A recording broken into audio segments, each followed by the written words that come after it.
반갑습니다. 미세스 N입니다. 이렇게 해가 바뀌면 날만 새로운 게 아니라 새학기, 인사이동, 이런저런 이유로 내 주변의 사람들도 이렇게 바뀌는 경우가 많잖아요. 저 같은 경우는 이제 맨 처음 한동안은 낯가림이 좀 심한 편이에요.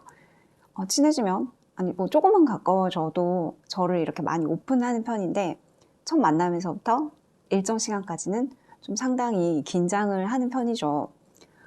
사회생활을 하다 보면 이렇게 처음 만나는 사람하고 식사 이런 것도 같이 해야 되는데, 저는 사실 지금도 그게 상당히 어려워요.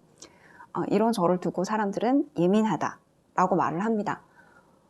당연히 뭐 이렇게 낯가림 말고도 민감하게 반응하는 것들이 아주 많이 있죠. 습도나 온도에도 취약하고 소음에 반응하는 뭐 이런 1차적인 반응부터, 또 이렇게 많은 사람들과 함께 있으면 금방 에너지가 이렇게 소진되어 버린다거나, 남들이 하는 이야기에 제 몸이 이렇게 먼저 반응을 하는 일도 있죠. 예를 들면 제가 아르바이트를 할 때인데, 이렇게 딱 한 사람만 콕 집어서 이렇게 지속적으로 이렇게 지적질을 하는 상사가 있었어요. 그 상사는 저한테는 굉장히 친절했지만 제 뒤로 이렇게 매일 혼내는 소리를 제가 듣다 보니까 그걸 견디기가 너무 힘들어서 한 달 만에 제가 아르바이트를 그만뒀어요. 정말 아이러니하게도 그렇게 매일 혼나던 그 친구는 대상포진이 이렇게 돋을 정도로 스트레스를 굉장히 많이 받았지만, 제가 그만두는 그 순간까지도 일을 계속 하고 있었거든요. 사람들이 너한테 그러는 것도 아닌데 네가 왜 그러냐, 그런 말들을 저한테 하더라고요. 제가 왜 그랬을까요? 민감한 사람들은 타인의 감정 흡수가 이렇게 빠르기 때문입니다. 남한테 또는 남들끼리 이렇게 한 말이지만 내 귀에 이렇게 들린 이상 내 일인 것처럼 감정이입이 되거든요. 그러니까 세상의 모든 자극들에 대해서 남들보다 임계점이 낮게 자리하다 보니까 일어나는 일인 거죠. 그런 다름 때문에 보통 다른 사람들이 까칠하다, 예민하다 라고 말하면서 정상과는 이렇게 다른 범주에 넣어버리기 때문에, 이 예민함은 일종의 사회 부적응자라는 그런 낙인처럼 느껴지기도 해요. 대부분의 예민한 사람들은 또 자기 자신을 엄격한 이렇게 기준을 두기 때문에 내가 잘못된 것 같다라는 생각을 또 자연스럽게 하게 되는 거죠. 그럼 정말로 내가 잘못되었고 내가 이상한 걸까요? 여기 조금 다른 생각을 하게 해주는 책이 있습니다. 1995년에 일레인 아론 박사가 처음으로 매우 민감한 사람이라는 개념을 도입하면서 이후로 민감한 사람들에 대한 이런 저서들이 시중에 꽤 많이 나오기 시작을 했어요. 이제는 민감해도 괜찮다, 오히려 그건 장점이다 라는 말들도 나오고 있죠.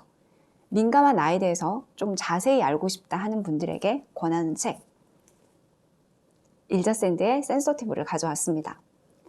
저는 이 센서티브를 시작으로 좀 민감함에 대한 책들을 몇 권 이렇게 순서대로 살펴보면서 예민함이 어떤 것인지, 어떤 특징을 가지고 있는지, 또 어떻게 하면 우리가 장점으로 사용할 수 있는지, 그런 이야기들을 순차적으로 해보려고 합니다. 우선 결론부터 말씀드리고 시작하자면, 이 책의 저자인 일자 샌더도 매우 민감한 사람인데요. 그런 자신의 특징을 잘 받아들이고 활용해서 훌륭한 심리치료사로 활동을 하고 있어요. 그녀처럼 이렇게 민감함을 잘 이용하면 삶의 성공을 이룰 수 있다는 말이기도 하죠. 그렇다면 우선 내가 얼마나 민감한 사람인지를 알아야겠죠. 그녀가 센서티브에 적어놓은 사례들을 보면 내가 어느 만큼 민감한지, 또 내 임계점이 어디인지 잘 모를 경우에는 삶에서 실패할 확률이 더 높다고 말하고 있습니다. 스스로를 잘 파악하고 있을 경우에 내 강점을 훨씬 잘 이용해서 만족스러운 삶을 살 확률이 더 높은 거죠. 나를 정확하게 아는 것은 세상에 존재하는 거의 모든 철학의 가장 기본적으로 말하고 있는 거예요. 어떤 철학적인 지식이 없더라도 우리가 스스로를 정확하게 알기만 해도 인생을 더 잘 살 수가 있거든요. 그럼 일자 샌드가 말하는 민감한 사람들의 특징을 한번 살펴보겠습니다. 첫째, 고통의 임계점이 낮다. 반응점이 남들보다 낮아서 끈기가 없다. 이런 소리를 듣기도 해요. 그리고 타인의 감정에 영향을 받는다. 필요 이상으로 양심적이다. 높은 민감성, 창의적인 내면 세계, 풍부한 상상력, 그리고 혼자 있는 시간을 유익하게 보낸다. 본능적인 영적 호기심이 있다. 완벽하고 치밀하다. 느리고 신중하다. 감각적인 추구를 한다. 내향적이거나 외향적이거나에 상관없이 내향적이라고 해서 다 민감한 사람은 아니고요. 양쪽 다 성향을 보일 수 있어요. 그리고 마지막으로 자신에게 엄격하다. 이건 어디까지나 특성이기 때문에 모두 다 해당되어야 된다. 그런 건 아니고요. 책의 마지막에는 48문항의 자아 테스트지가 나와 있습니다. 결과에 따라서는 내가 어느 정도에 해당하는지 알 수가 있죠. 이왕이면 테스트는 직접 책을 구입하시고 읽고 해보시는 걸로 추천을 드립니다. 이렇게 영상이나 블로그로만 보시고 책을 안 읽으시면 출판사는 어렵겠죠. 이런 테스트를 할 때 또 반드시 주의해야 할 점 한 가지는 전문가의 진단이 가장 정확하다는 거예요. 센서티브를 읽다 보면 아주 자연스럽게 내가 여기에 속하는지 아닌지를 알 수가 있는데 민감함 때문에 일상생활에 지장이 있을 정도로 불편하다. 그런 경우에는 반드시 전문가를 찾으셔야 돼요. 자, 그럼 이렇게 민감한 나 어떻게 하면 더 행복하게 살아갈 수 있을까요? 저자가 제시하는 첫 번째 방법이 한계를 인정하라입니다. 70쪽에 나와 있는 걸 보면 지금 당신이 지나치게 높은 기준을 설정에 힘들어하고 있다면 이제 그 기준치를 낮추는 방법을 찾아야 한다. 그렇지 않으면 당신은 과중한 부담에 짓눌려 허덕이는 삶에서 빠져나오지 못할 것이다. 기준을 낮추는 첫 단계는 자신의 개인적인 행동 원칙을 재검토하는 것이고 두 번째 단계는 기준을 낮추는 훈련을 하는 것이다. 당신은 자신의 행동 원칙에 어긋나는 행동을 해도 당신이 예상하는 그런 대참사가 일어나지 않는 걸 경험해야 한다. 높은 기준에 맞춰 살지 않아도 세상이 달라지지 않는다는 경험을 통해 완벽을 추구하는 압박감에서 벗어나고 더 여유로운 자아를 확장시킬 수 있게 된다.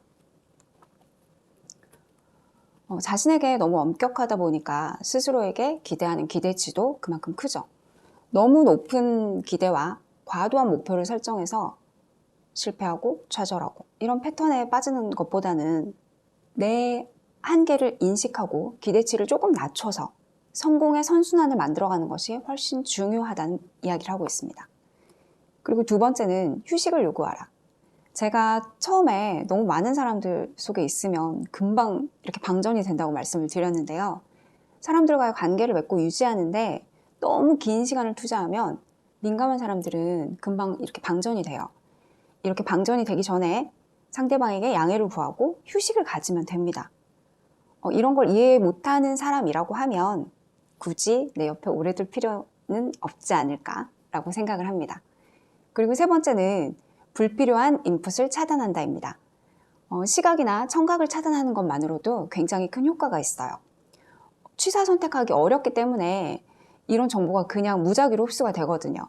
이렇게 물리적인 차단을 하는 것 자체가 굉장히 큰 도움이 됩니다. 그리고 네 번째는 모든 관계에 에너지를 쏟지 마라.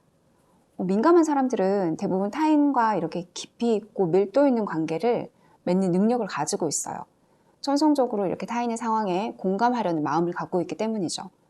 그러다 보니까 저 사람은 공감을 잘해주는구나 하고 많은 사람들이 이렇게 꼬이게 돼요, 주변에. 그런데 이런 모든 관계가 이렇게 다 밀도 있게 흘러가는 건 아니잖아요. 반드시 선별을 해야 합니다. 그렇지 않으면 방전되어서 내가 내 스스로를 돌볼 능력마저도 잃게 되죠. 자, 오늘은 일저 샌드의 센서티브에 관한 책 이야기를 잠깐 해보았는데요. 여기서 저자가 마지막으로 저희에게 해주는 이야기 하나 읽고 넘어가도록 할게요. 남들보다 민감한 성향은 궁극적으로 없애야 할 어떤 결점이 아니다. 당신이 남들보다 민감하다면 자기 자신에게 쉴 수 있는 시간과 더 많은 관심과 돌봄을 제공해야 한다. 자신의 모습을 있는 그대로 받아들일수록 남들과 어울리기 위해 더 적은 에너지를 쓰게 되고 그만큼 더 강한 사람이 될 수 있다. 남들보다 민감한 성향은 어떤 상황에서는 약점이 되지만 어떤 상황에서는 오히려 더 우월한 능력을 발휘한다. 일저 샌드가 그렇게 자신을 알고 자신과 비슷한 사람에게 도움을 줄 수 있었던 것처럼 여러분도 여러분 스스로에게 도움이 될 수 있기를 바랍니다. 다음 시간에는 또 다른 책으로 우리의 마음, 예민함에 대해서 들여다보는 그런 시간을 갖도록 하겠습니다. 당신을 기다립니다.